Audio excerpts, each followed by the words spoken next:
তাহলে আমরা এখন Caesar cipher and monoalphabetic সাইফারটা দেখব। তো সিজার সাইফার কি সেটা তো জানি অলরেডি, মানে সহজে বোঝা যায় যে জাস্ট কি হচ্ছে একটা নিউমেরিক ভ্যালু এন্ড সেটার সাথে শিফট হবে, মানে A0 এইরকম টাইপের। এখন সিজার সাইফারটা অনেক ইজি, তাও বলছি এইখানে যদি এরকম একটা কোশ্চেন থাকে, write the plain text from the following cipher text using Caesar cipher. So এইখানে প্লেন টেক্সট দেওয়া আছে এন্ড সিজার সাইফার থেকে আমাদেরকে মানে সরি, এখানে সাইফার টেক্সট দেওয়া আছে, এখানে আমাদেরকে ডিক্রিপ্ট করতে হবে মেইনলি সিজার সাইফার দিয়ে। বাট আমরা একটা জিনিস দেখেছি যে সিজার সাইফারে কি লাগে, যেটা একটা নিউমেরিক্যাল ভ্যালু, কিন্তু এখানে কোনো কি দেওয়া নাই, মেনশন করা নাই। সো হয়তো কোশ্চিনে পরে কারেকশন এসে কি মেনশন করে দিয়েছে যে কি ইজ ইকুয়াল টু 1 2, তখন কি যদি মেনশন করা থাকে তাহলে ডিসক্রিপশনের সময় কিন্তু মাইনাস হবে, মানে কি যেই কিটা থাকবে, সাপোজ যদি মানে আমাদের সিজার সাইফারের ক্ষেত্রে আহ, যদি কি হয়, সিজার সাইফার সিজার সাইফারের ক্ষেত্রে আমাদের কি যদি মানে কি যেটা থাকবে, মানে ডিক্রিপশনের সময় ডিক্রিপশনের সময় আহ, মানে যেটা সাইফার টেক্সট থাকবে সেটা থেকে কিন্তু কিটা বাদ দিতে হবে, মাইনাস কি। ওকে, সো কি বাদ দিয়ে আমরা সাইফার টেক্সট মানে প্লেন টেক্সট, তখন আমরা এখানে ইকুয়াল টু প্লেন,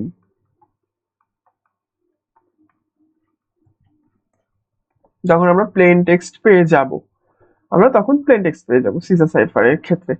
তো যেহেতু একটা জিনিস যদি লক্ষ্য করি এখানে কোনো মানে কি দেওয়া নাই, তো কি কিন্তু 0 থেকে 25 পর্যন্ত হতে পারে, অ্যাজ বিকজ টোটাল 26 অ্যালফাবেট আছে। সো এখানে এইটাও করা যাবে, যদি মেনশন না থাকে তাহলে এরকম করা যাবে যে কি হয়তো ধরে নেওয়া যাবে যে সাপোজ কি হচ্ছে এটা, দেন ডিক্রিপ্ট করতে হবে, আদারওয়াইজ হয়তো কারেকশনের সাথে কি বলে দিবে।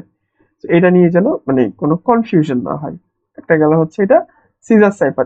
এরপর কারণ টোটাল 26, 0 to 25, 26 এর জন্য 26 কি হবে, অ্যান্ড তখন অনেক এতগুলো তো লেখা সম্ভব না।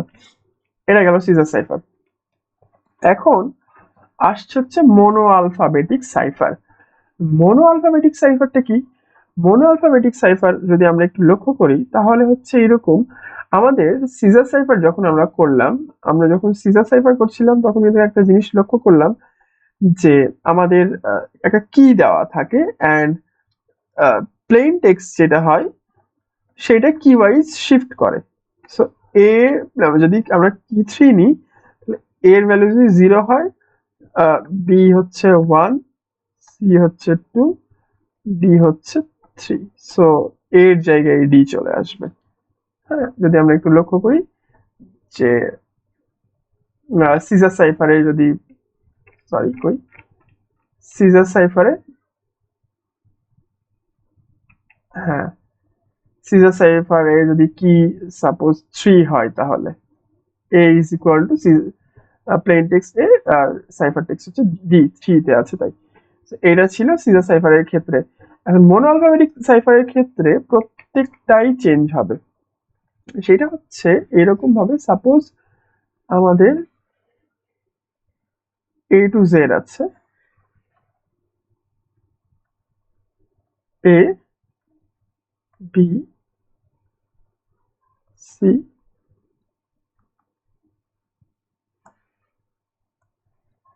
Y Z। মোনো আলফাবেটিক সাইফারের ক্ষেত্রে সম্পূর্ণটাই থাকবে। এখানে কি যেটা জেনারেট হবে সেটা জাস্ট মানে এর বদলে এর বদলে যদি সাপোজ ও নেই, বি এর বদলে জেড নিলাম, সি এর বদলে এস নিলাম, সেরকম এরকম ভাবে এই ভ্যালু গুলোতেও সেম একটার রিপ্লেস আর একটা আসবে, রিপ্লেস আর একটা আসবে।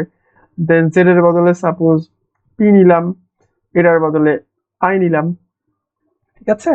দেন যেটা প্লেন টেক্সট হবে, লাইক আমাদের প্লেন টেক্সট যদি এ বি সি জেড হয়, তাহলে আমাদের সাইফার টেক্সট হয়ে যাবে কি থেকে ও জেড এস পি।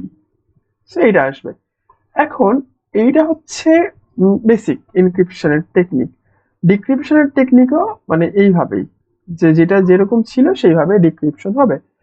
এখন ঘটনা হচ্ছে যে এইখান থেকে একটু যদি লক্ষ্য করি যে জিনিসটা কি হচ্ছে, সিজার সাইফার বললো, বলার পর এখানে কিন্তু সরি মনো আলফাবেটিক সাইফার, মনো আলফাবেটিক সাইফারে বললো যে টোটাল 4 × 10⁻26 পসিবল ভ্যালুজ যদি সাইফারের সো এটা হচ্ছে সাবস্টিটিউশন মনো আলফাবেটিক সাইফার, সাবস্টিটিউশন সাইফার। কেন সাবস্টিটিউশন, হ্যাঁ একটা কোশ্চেন, যে মনো আলফাবেটিক সাইফার কে কেন সাবস্টিটিউশন সাইফার বলা হয়, তখন জাস্ট এইভাবে বলতে হবে যে এইখানে সাবস্টিটিউট মানে কি, বদলি, হ্যাঁ মানে ক্রিকেট ফুটবল এরকম হয় সাবস্টিটিউশন মানে একজনের বদলে। সো এইখানে এর বদলে যেহেতু ডি আসছে, সো এইভাবে এক্সপ্লেন করতে হবে যে কেন এটা সাবস্টিটিউশন সাইফারও বলে। বলার পর এইখান থেকে দেখা গেল যে এইটা যদি আমাদের সাইফার টেক্সট হয়, টোটালটা এই পার্টটুকু যদি আমাদের সাইফার টেক্সট হয়,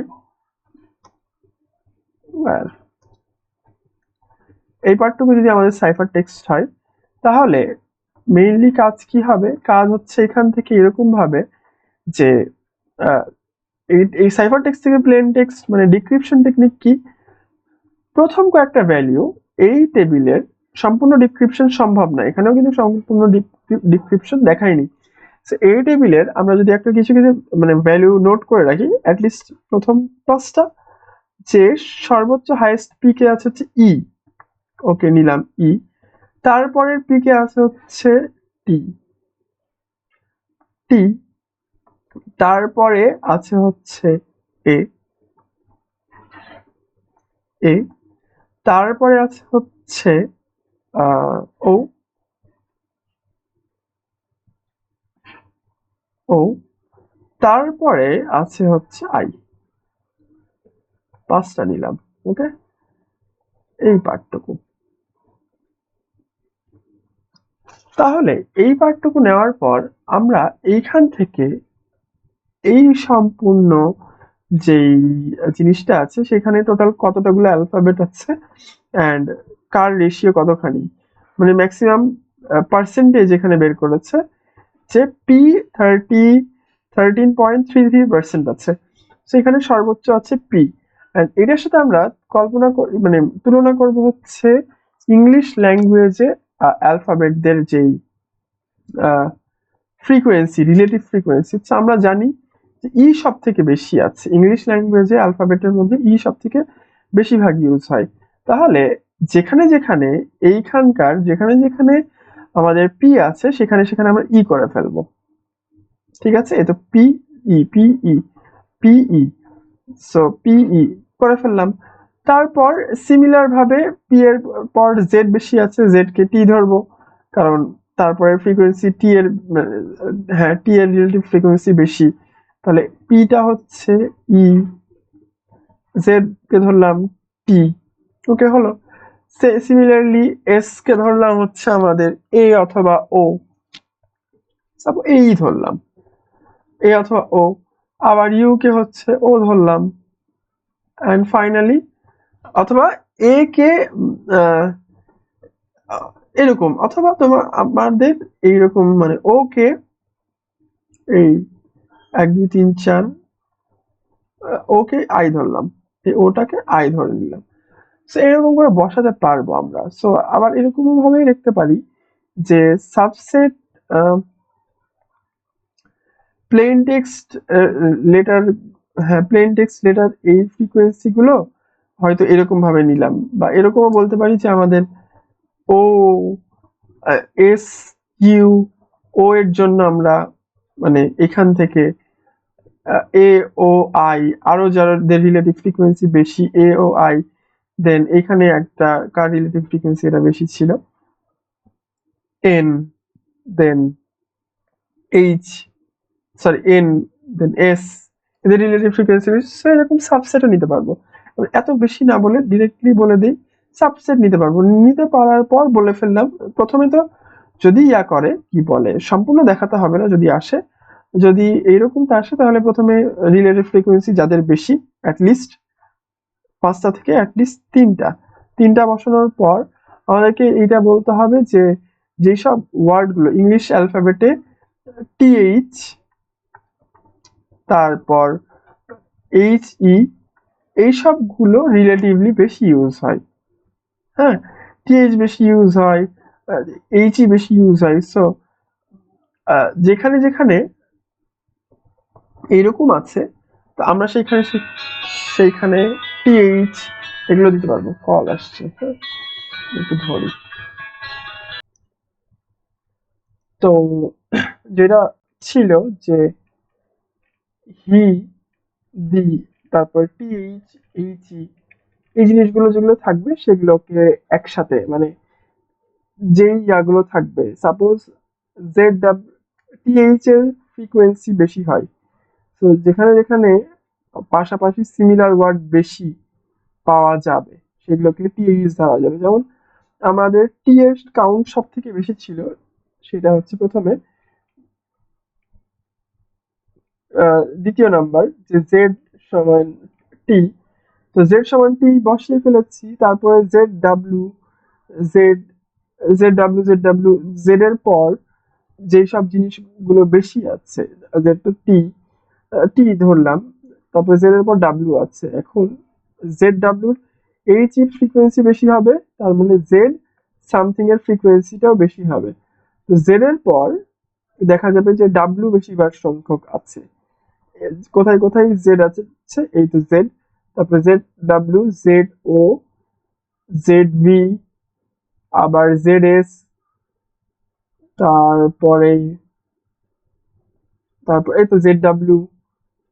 তো জেড ডাব্লিউ অনেকবার আছে অ্যাজ কম্পেয়ার টু অন্যগুলো। সো জেড ডাব্লিউর জায়গায় টিএইচ বসালাম। তারপর বাদ বাকি যে জিনিসগুলো হবে, যেমন জেড ডাব্লিউ মানে টিএইচ ড্যাশ টি, তখন এস যেটা, এস কে আমরা এস যেটা সেটাকে আমরা এ হিসাবে নিতে পারছি, কারণ কারণ মানে এই ব্ল্যাঙ্ক দ্যাট হচ্ছে টি, টিএইচ ড্যাশ টি সমান সমান এখানে দ্যাট বলা যায়।